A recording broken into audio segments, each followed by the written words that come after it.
Welcome to Artin with Barrie. I'm Barrie Foster, Director of the Tipton County Museum, Veterans Memorial and Nature Center in Covington, Tennessee.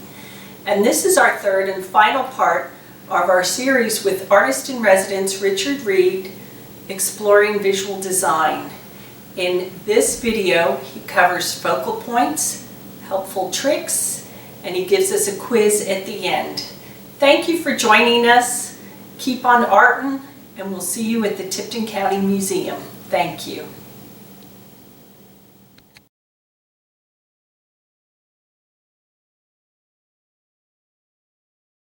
I talked about focal point in the composition, and in this case, is this focal point going to be at the top? Is the focal point going to be what appears to be water at the bottom? What I think I may consider, thank you, Barrie, what I may consider doing in this case is creating something additional to the what you have already. I could take paint and I could paint in something up in this area, but if I didn't like it, then I would have to change it and then make sure that my colors are consistent, my colors match. And so one thing that I've found, just a little trick that sort of simplifies what I'm doing, or what I'd like to do.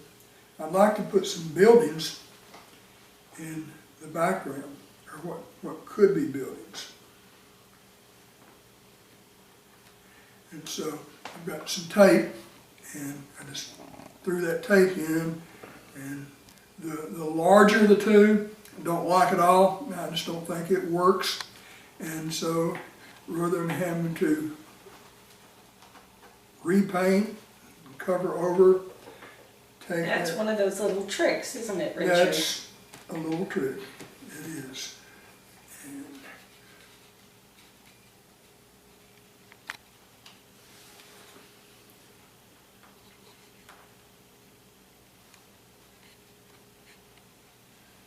And so I added a building. It's a little crooked, but again, I'm doing this under the pressure of being filmed. But you understand the general idea behind it, and obviously you can take this and you can move it from one side to the other, or just wherever you like. If you want to put a cloud in the sky, you could take tape and you could move the clouds around. If you wanted to decide what the painting would look like if you did go back and change colors, that's a completely different color as far as the sky. So I could say, what if I wanted to use that color and just redo the sky completely.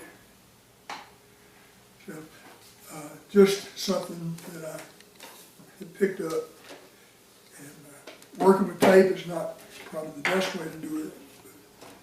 All right, so a question on this. This is a composition. There's one mistake that I purposely put in here, and you may have picked up on it when you saw this. But the variety is fine. The fact that you have a variety of colors, a variety of shapes, spacing. The problem is in the lemon. The lemon is pretty well lined up with the book on both sides, and you try to avoid things that are touching the edge of a table, or the edge of a book, or you just try to avoid those because it can be really confusing if you don't. The way to fix it is, maybe just make this a wider book, or maybe this, you're going to have to eliminate the touching where this line touches this line. So maybe this book could have been brought up through here, and this part could have been changed.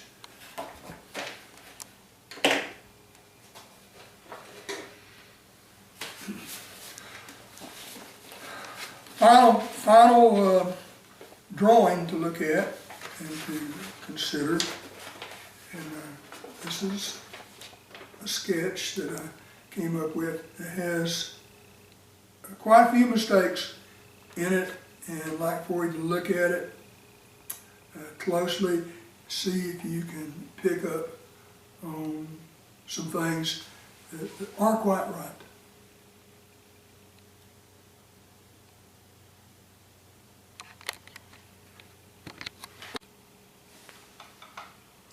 Okay, so we're looking at this painting and trying to analyze what could be better in the composition. And I made so many, I had to Wow. write a list down. First, we have what I call the road to nowhere. Normally, if you have a road or a path in a painting, it usually will guide you through the painting.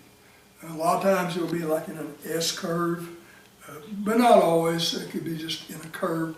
But it sort of takes the viewer where the painter wants the eye to go. In this case, it takes the viewer to this mountain range in the back, and then it just stops. You have no clue as to where you want to go from there. Second one is the horizon line is in the middle. And we talked about the horizon line should not be in the middle. Number 3, there's no variety in the mountain range. The mountain range is pretty much just sort of like this. But nature is not always perfect, and there need to be something of interest going on in the mountain range. The spacing consistency. Actually, if you look at the spacing between the sign and the trees and the road and clouds, each cloud and tree and road, all the spacing seems to be sort of pretty much the same. There's not really much in what I would call grouping, maybe just a pair of trees over here and a group of trees over the side. The clouds are touching the treetops, and they shouldn't be touching the treetops. They should be above, or the treetops can overlap, but just to come at rest on top of the trees is awkward. And then you have 4 trees, perfectly spaced, which remind me of the 4 chickens that we looked at a few minutes ago. These trees lean off of the page, and you're really not supposed to have anything leaning. It draws your eye Draws out. you out. Yep. And if you had one over here, it's okay to have a tree leaning in. Yep. But it's not really okay to have it. And in this case, if you look at the signpost is the same angle as the trees, and you're not really supposed to have the angles the same. This signpost needs to be at some different angle, really not the same angle as the trees. If the trees were fixed and leaning in, you wouldn't want the signpost leaning the same way as the trees were in. It needs to be different.